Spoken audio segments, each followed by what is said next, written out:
yung picture na sinasabi mo. So maraming salamat. Let's proceed po to our next speaker for this morning. So allow me to introduce formally our next speaker. Our next speaker is from the Servants and Handmaids of Our Lady of the Pilar, also called SHOLT. SHOLT is a religious organization in the Cathedral Parish of Our Lady of the Pilar, which aims to propagate the devotion to the Nuestra Señora del Pilar. He's been with the organization since 2009, and he will be the one to share about the Our Lady of the Pilar in Imus, Cavite. So, ladies and gentlemen, let's welcome Mr. Gideon Ventura. Sir Gideon, magandang umaga. Alright. Good morning po to everybody. Good morning, sir. Maayos naman po ang reception. Maayos po, maayos. You can do your screen share, sir. Okay. Yes. Good morning to everybody. I am John Gideon Ventura from the Diocesan Shrine of Our Lady of the Pilar, which is also the Cathedral Parish here in Imus. I was tasked to talk about Nuestra Señora del Pilar and the devotion to her and her significance here in our province of Cavite, in our Diocese of Imus. So allow me also to thank everybody, the organizers, for mounting this wonderful endeavor. Na despite the pandemic, we are able to propagate the devotion to Our Lady and talk about her history here in our province and her significance in our lives, especially now during the pandemic. So my presentation would revolve around Our Lady of the Pilar, Nuestra Señora del Pilar, ang lakas at kagalakan ng Diocese ng Imus.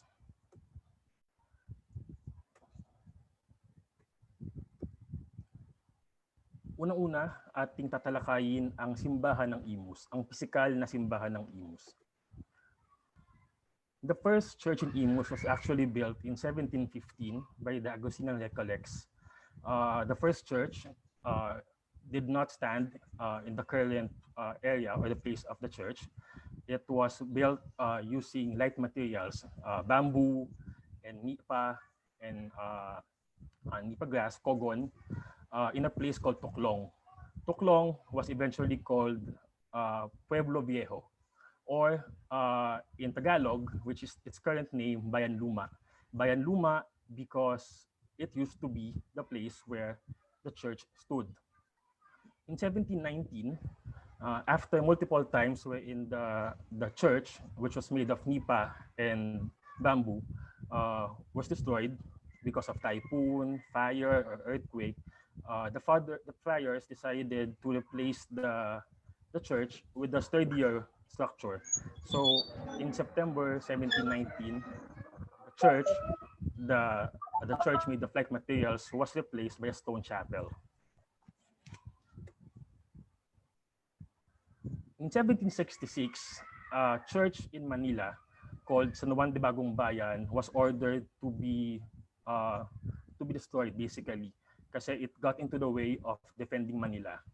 San Juan de Bagong Bayan is a church parang near the bay, so it gets to the way, it becomes a hindrance to defending Manila.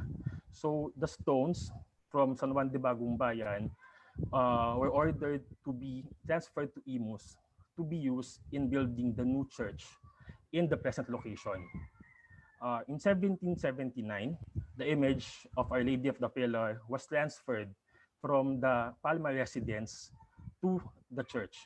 So I'll discuss later why the Virgin was initially enthroned in a private chapel.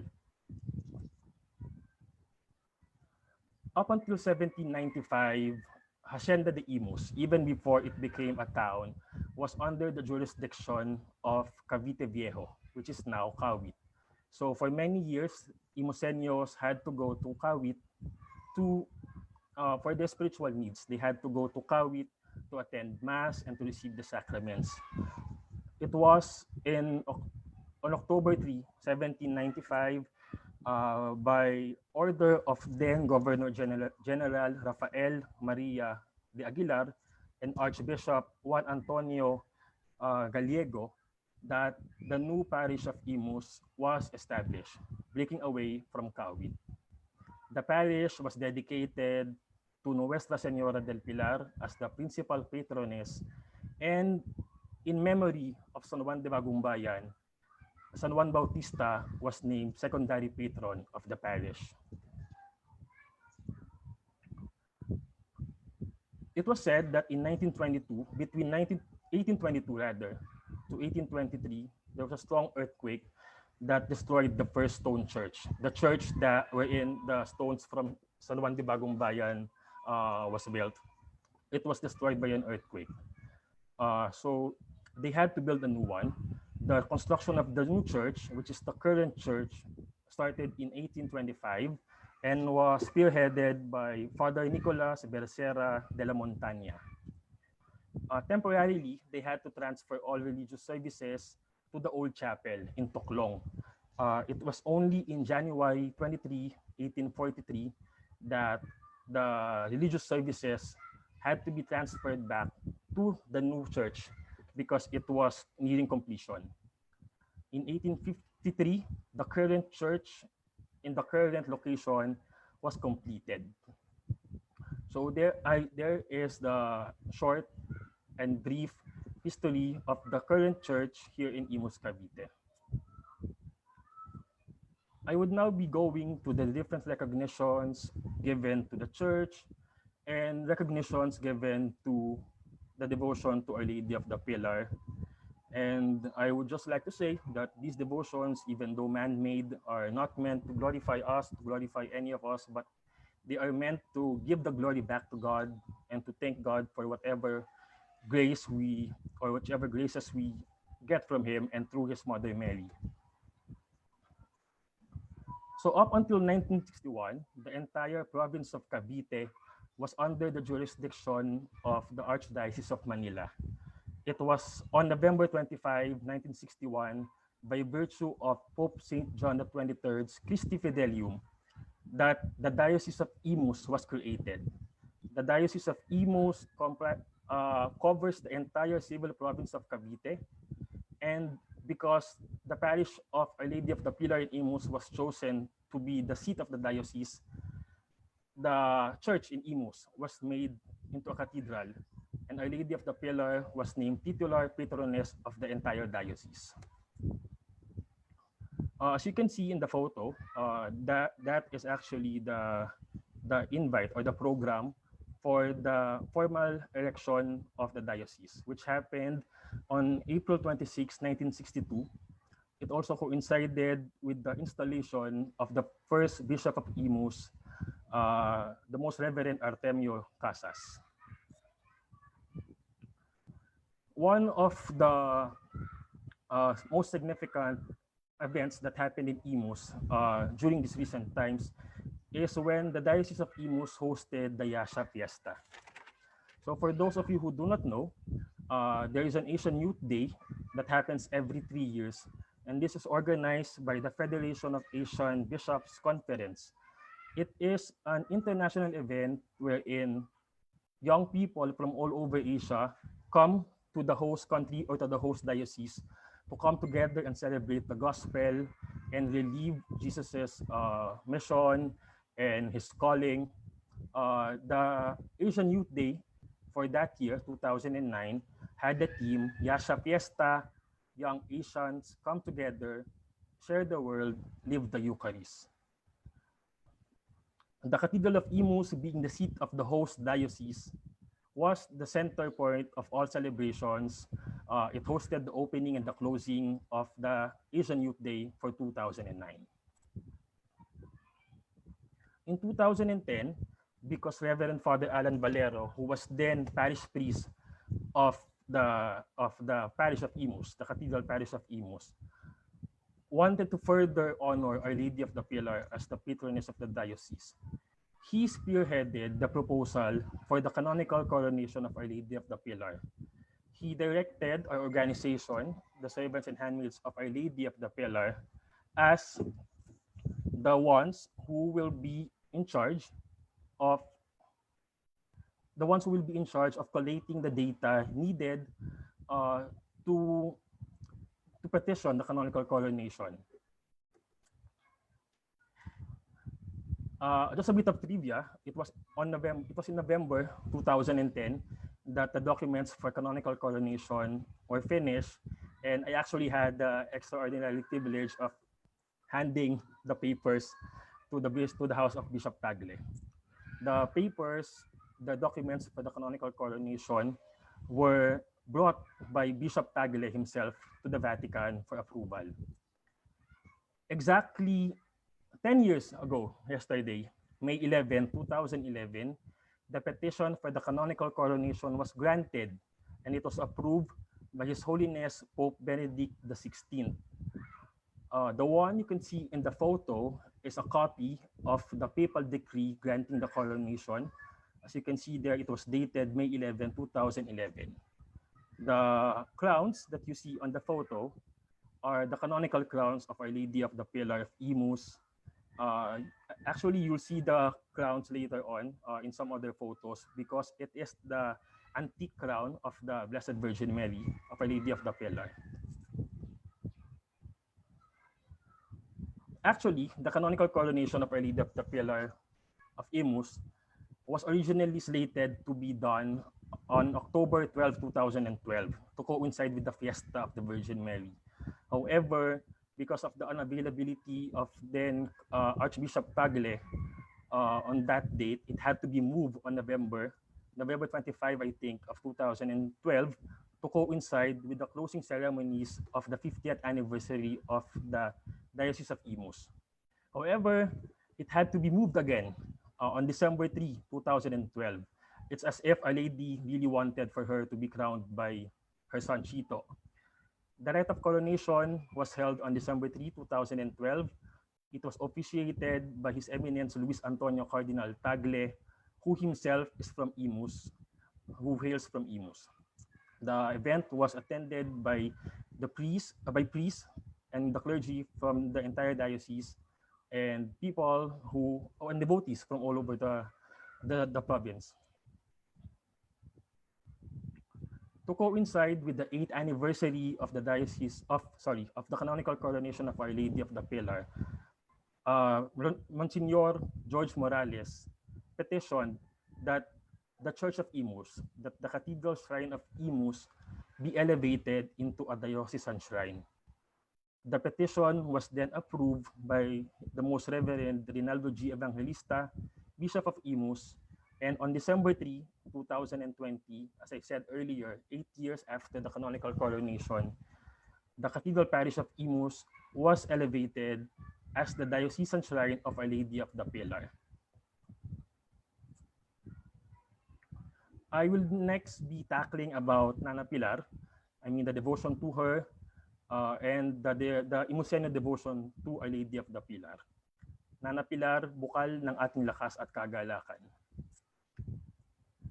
So let me start off by explaining the title, Our Lady of the Pilar. The Virgin Mary has many titles of which we are familiar, like Our Lady of Fatima, Our Lady of Lourdes, Our Lady of the Holy Rosary, but not many knows about Our Lady of the Pilar. So it's kind of weird if you think about Our Lady and a pillar. So what would Our Lady be doing, or how would Our Lady be associated with a pillar? The actually is that in the year 40 AD, after the crucifixion, the death, and the ascension of Jesus Christ, His apostles went to different places around the world. One of those apostles was Saint James the Greater. In Spanish, it's Santiago, Apostol Santiago Mayor. He went to Spain, and Spain then was a pagan country. So while he was there, he was having a hard time converting the people. So he was disheartened. He felt hopeless. He felt like he was a failure. So one day, it was believed to be January 2, the year 40, St. James was sleeping along the Ebro Bank River when he was awakened by the sound of singing angels. And this is according to tradition. When he woke up, he was surprised to see Our Lady, the Blessed Mother. And the Blessed Mother was standing on top of a pillar. So what is the significance of the Blessed Virgin Mary standing on top of a pillar? The story goes actually that Our Lady, who was still living in Ephesus at that time, was transported by a choir of angels from Ephesus to Saragossa. So the beautiful thing about this Marian devotion is that it is not an apparition. Si Mama Mary, nung time na to, she was still alive. Buhay pa siya at hindi pa siya inaakyat sa langit. Pinaniniwalaan that the Blessed Virgin Mary was transported to Saragossa to visit James. That's why in some stories, it is not called an apparition, but rather a visitation. But what was her purpose? Why did she want to visit James? She wanted to visit James because she wanted to strengthen him. She wanted to give him hope and to tell him that he has to be steadfast in his mission. So that is where the pillar comes in the story. She was standing on top of the pillar because the pillar is a symbol of strength and of resilience. She wanted to show St. James that he has to be strong, he has to trust God, and he has to believe that he could do what Jesus wanted him to do. And it was said that the Virgin promised James that as long as the pillar stands, the faith of the Spanish people would remain strong. And up until this day, the pillar on which Our Lady stood is still standing in Saragossa. Also, the Blessed Virgin Mary gave Saint James a statue of herself. So that's why in most iconographies of Our Lady of the Pillar, you see her carrying the child Jesus, because according to the tradition, the statue that she gave James was a statue of her with the child Jesus. And then eventually, St. James was able to convert the people of Spain, and he was able to build a shrine in honor of Our Lady of the Pillar.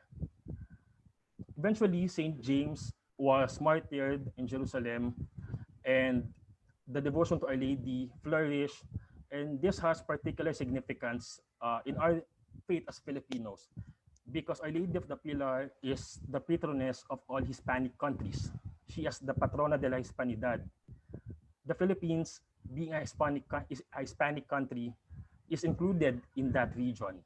In fact, when you go to the Basilica of Nuestra Señora del Pilar in Zaragoza, the flag of the Philippines is there. The devotion naman to Our Lady of the Pilar in Imus started when it is said that an image of Our Lady of the Pilar arrived in Cavite in the 18th century via a Spanish galleon. It is said that there were 2 galleon ships at that time that made its way to Cavite. One ship was named San Miguel Arcangel, and one galleon ship was named Our Lady Nuestra Señora del Pilar. It is widely believed that the venerated image of San Miguel de Bacoor, who is the patron of the city of Bacoor, arrived at the same time with the image of Nuestra Señora del Pilar. So you see there in the photo the antique image of San Miguel de Bacoor and an old photo of Nuestra Señora del Pilar. If you would notice the crown of Our Lady of the Pilar, that is actually the same crown that you saw earlier that was used for the canonical coronation. So how did the image make its way to Imus? It was originally meant for private devotion. That is why in my earlier slide, I told you that it was originally enshrined in a family altar and then transferred to the Church of Imus. The story goes that a certain merchant, isang mangangalakal, si Ambrosio Palma, was stationed in the port. And he was there doing his business. Eventually, he saw this beautiful image of Our Lady being brought down from the ship. So he wanted to purchase the image. He talked to the captain's ship to ask him to sell the image to him. By some unexplainable reason, the captain decided to just give him the image. in one condition, that he would propagate a devotion to Our Lady and that his family would have a devotion to the Blessed Mother using the image. So Ambrosio Palma brought the image to their home. Here is the home. The photo there is the current, how the current house of the Palma family looks like, and it is actually the oldest house in the city of Imus. So going back, Ambrosio Palma brought the image to his home and enthroned the image in the family altar. So how did it make its way to the Church of Imus? According to stories given by Ambrosio Palma and the elders of Imus, there was a supernatural phenomenon that happened. Apparently, there was a time that the image was emanating bright lights. Ang sabi pa nga ng matatanda is parang nagliliyab sa liwanag sa paligid ng birhen. The people or the family thought that the house was burning, but they couldn't understand how it could have been burning when the grass roof, as you can see in the photo, was not burning at all. So Ambrosio Palma decided to consult the elders of Imus because he couldn't understand why this happened. So he consulted the elders, and the elders said to him that maybe the Blessed Virgin Mary wanted to be venerated by more people, that she wanted to be enthroned in a bigger church. So, as I said earlier, it was in 1779 that the statue of the Blessed Virgin Mary, the statue that you see in the photo there, was transferred to the Church of Imus and was enthroned as the patroness of the then parish of Imus. Again, if you can see there, the photo, if you see in the photo, that is the same crown of the Virgin that I showed you earlier. When she was enthroned, Our Lady of the Pilar showered Imus with countless graces, and she showered her devotees with answered prayers and many miracles. I will show you how the image currently looks like. This is how Our Lady of the image of Nuestra Señora del Pilar currently looks like. I will just give you a brief description of the iconography because actually the image itself follows the story of Our Lady of the Pilar. So as you can, not known to many, is that the image of Our Lady of the Pilar is actually carved in the round, meaning she is not a demaniquins type of an image. So ibig sabihin, pag tinanggal mo yung damit niyang tela, siya ay nakaukit ang kanyang damit, nakaukit ang kanyang buhok, at nakaukit ang lahat ng detalye. Hindi nagagalaw ang kanyang mga kamay. She's only vested because many devotees would give vestments to her as a sign of appreciation for answered prayers. The image follows the iconography of Our Lady of the Pilar. You see her standing on top of a column, although in the Imus version, she stands on a column that is made of beaten silver. And as you can see, there are two angels carrying her. Again, going back to the story of Our Lady of the Pilar, of how the Blessed Virgin Mary was transported by a choir of angels from Ephesus to Spain. As you can see in the photo, those are the canonical crowns of Our Lady and the canonical aureola or the halo that was made especially for the canonical coronation. One distinct feature of Our Lady of the Pilar of Imus, which you cannot see in other images of Our Lady of the Pilar, or which is rare from other images of Our Lady of the Pilar, is that she has her right hand outstretched. It is as if she is reaching to St. James, or in a more beautiful interpretation of it, she is reaching to her devotees who come to her for strength and for joy. And that leads me to the next topic. Ang mahal na Birhen del Pilar bilang haligi ng kaligtasan at pag-asa ng aming buhay. These are actually beautiful stories that I could recount of the Blessed Virgin Mary manifesting herself to her people. I chose 5 stories from our collection of stories about the Virgin. One beautiful story which I am particularly fond of telling is the woman standing on top of the bell tower. Ang babaeng nakatungtong sa ibabaw ng kampanaryo.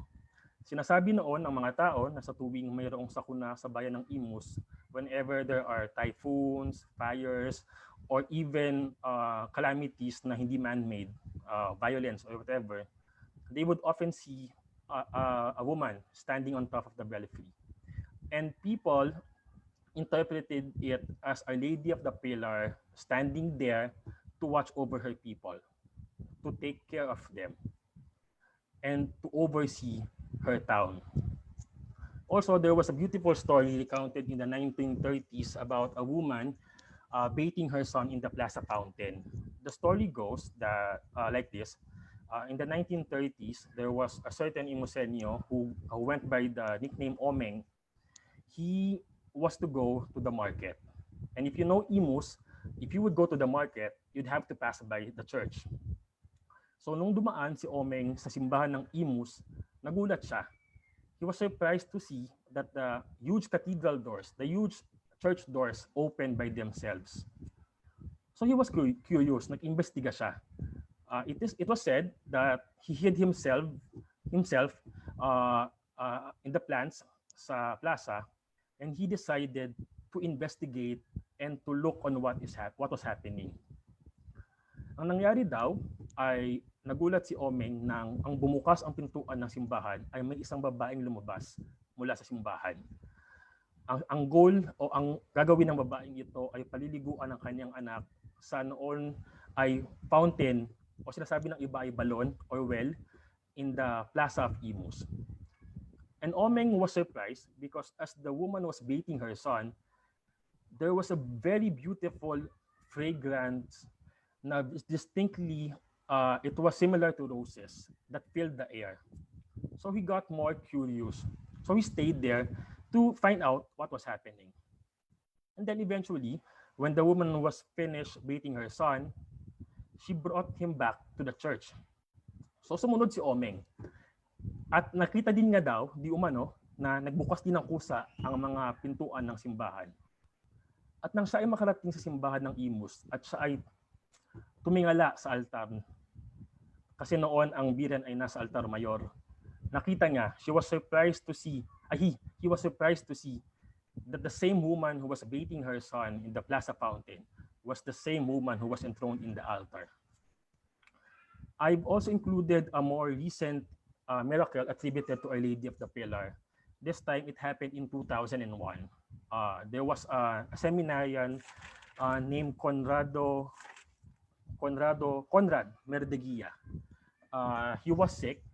He got dengue, and I am a nurse, and I've encountered people who had dengue na critical. So kasi your platelet would go down talaga, and you would bleed all over.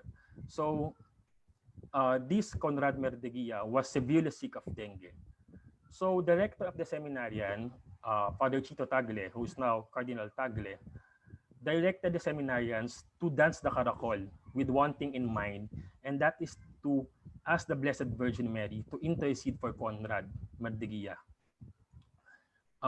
They danced the caracol asking God to heal Conrad. And they were surprised that after the caracol, a few days after, I think, they received a call from the hospital that Conrad was already fine and that he was out of danger. This happened in 2001. Also, I would like to share another story that is a little relevant to the story of Conrad Merdeguia because it involved another priest here in the Diocese of Imus, here in Cavite. It is the story of the saving of Father Marco Cyril Convento from drowning. So on August 27, 2010, Reverend Father Marcy, the clergy of Imus had an outing, and they went to Morong Bataan in one of the beaches there. So apparently, si Father Marcy ay lumalangoy sa dagat at naging malakas ang alon ng tubig at dinala siya sa malalalim na bahagi ng dagat. Natakot ang kanilang kasamahan at muntik na malunod si Father Marcy. When they were panicking, bigla na nakita si Father Marcy na nasa isang lugar na mababaw dun sa dagat, sa tabing dagat. They couldn't explain how he was saved from drowning. Kahit na napakalakas at laki ng alon. So in Thanksgiving, they decided to go to the nearest church sa beach. And they were surprised to find out that the church, or that the town wherein they had their outing, was named or was under the patronage of Our Lady of the Pilar. So they attributed it to Nuestra Señora del Pilar, saving the life of Father Marcy. And I'd also like to recount another beautiful story of Our Lady, again related to my past two stories about how she takes care of her flock here in Imus. Another priest, Reverend Father Ronel Ilano, she recounted how a lady of the Pilar saved him as well. It was said that according to him, he was about to go to Thailand, and when the plane was about to land, there was a problem with the fuel of the plane. So they had to circle the air para ma-consume yung crudo ng eroplano. So they were expecting the worst, the worst possible scenario. In fact, when they landed sa airport in Thailand, they saw that there were ambulances, fire trucks, because they were expecting the worst. And when Father Ilano recounted this to his mother, he was astonished to find out that while at the same time that they were circling the air, trying to consume fuel, his mother was praying the novena to Our Lady of the Pilar. And lastly, I actually recalled this story of Our Lady of the Pilar sa story ni Sir Philip about the Virgen de Candelaria and how she stopped the Japanese from conquering the town. There was also a story of how Our Lady of the Pilar stopped the Japanese from entering the town of Imus. And it goes like this. The Japanese soldiers were about to enter the town of Imus via the bridge near Cuartel, Tulay Isabel, and they were stopped by a woman from entering the town. So this woman succeeded in stopping them, and they did not invade the town. But eventually, they were able to go inside the town. And sabi ng ibang sundalo, when they were inside the church and when they looked up at the image of Our Lady, the image of the Virgin enthroned there is the same woman who stopped them from entering the town of Imus. So those are beautiful stories of Our Lady of the Pilar. I also have my beautiful stories about the Virgin and how she touches our lives, which brings me to the next topic. It's entitled, Ikaw ang kadahilanan nitong aming pagdiriwang. In this part of the talk, I will be discussing about the different traditions and activities done in relation to the devotion to Our Lady of the Pilar. Firstly, I would like to discuss about the Saturday devotion. Here in the Cathedral of Imus, all Saturdays of the year are dedicated to Our Lady of the Pilar. We fondly call this Saturday as the Misa del Pilar, wherein devotees would come to Mass and to hear Mass, which is dedicated to Our Lady. The Mass is ended with the incensing of the image of the Virgin and the blessing of the faithful in front of the altar of the Virgin. Usually, the Misa del Pilar ends with the people kissing the mantle of Our Lady of the Pilar.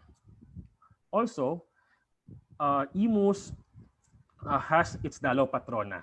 The Dalaw Patrona is done every third week of September in preparation for the fiesta. What happens in the Dalaw Patrona is that the image of Our Lady of the Pilar is brought to different houses, to different communities.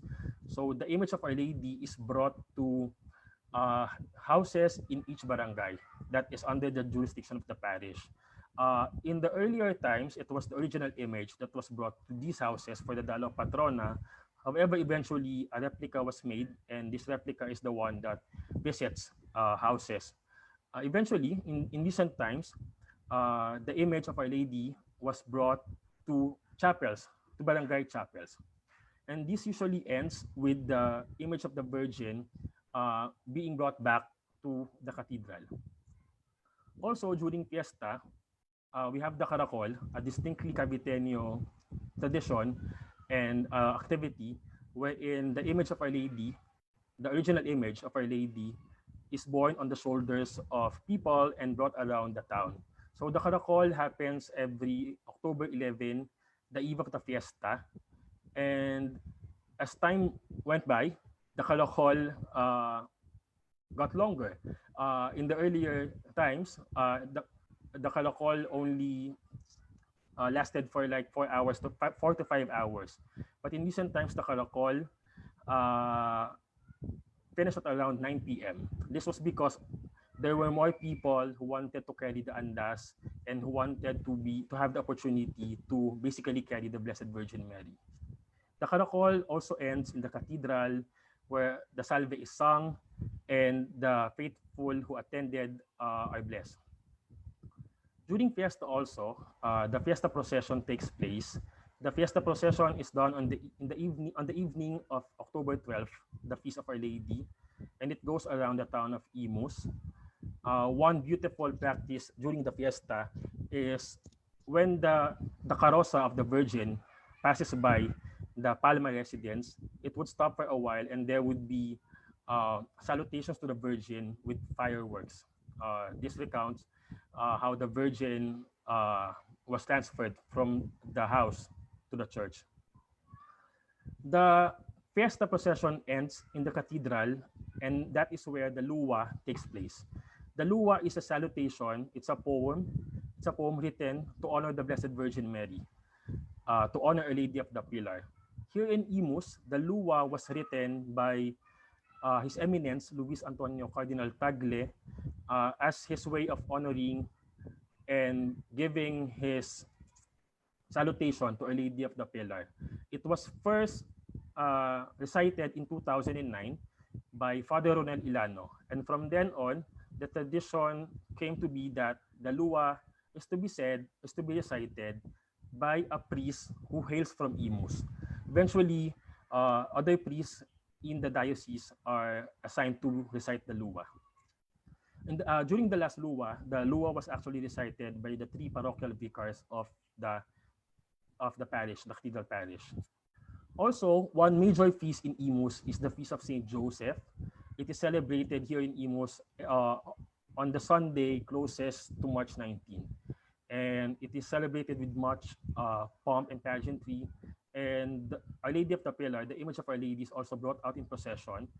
During the earlier years, the image used to be brought to the Hermanos' home where it stayed overnight, and then it is brought back by a procession to the church. Also not given here on this slide is the vesting of the Virgin. The vesting of the Virgin takes place, it used to be done 4 times a year only. This happens on the Feast of Saint Joseph in March, and then the Virgin is also vested in May, in time for the Flores de Mayo, and then the Virgin is vested in September for the birthday of the Virgin Mary, and then in October for the Fiesta of Our Lady of the Pilar, and then in December for the Feast of the Immaculate Conception. Just another piece of information. There are already many donors who would like to give vestments to the Blessed Virgin Mary. In fact, the donors list goes up until 2030 for the Fiesta. And then I would like to end this this brief talk about the Virgin of the Pilar by sharing with everybody how Our Lady of the Pilar, the title Our Lady of the Pilar, is relevant up until these days. Yes, it happened in 40 AD, but we are always reminded of how it is when we are disheartened that we come to Our Lady for help. And she responds by giving us strength and by giving us joy. And even if it happened almost 2,000 years ago, the message of Our Lady of the Pillar still resonates today. And also, in reflection of the titles of the Blessed Virgin Mary being discussed in this webinar, I would like to end this talk by saying that these are very hard times. These are very difficult times because of the pandemic.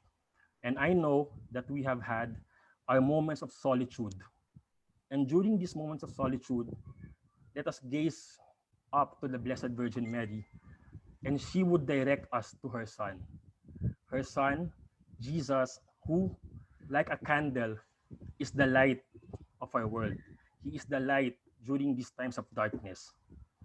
And when we see and feel that light, we realize that the Blessed Virgin Mary is our strength and our joy, and that she is a pillar on which we could lean on.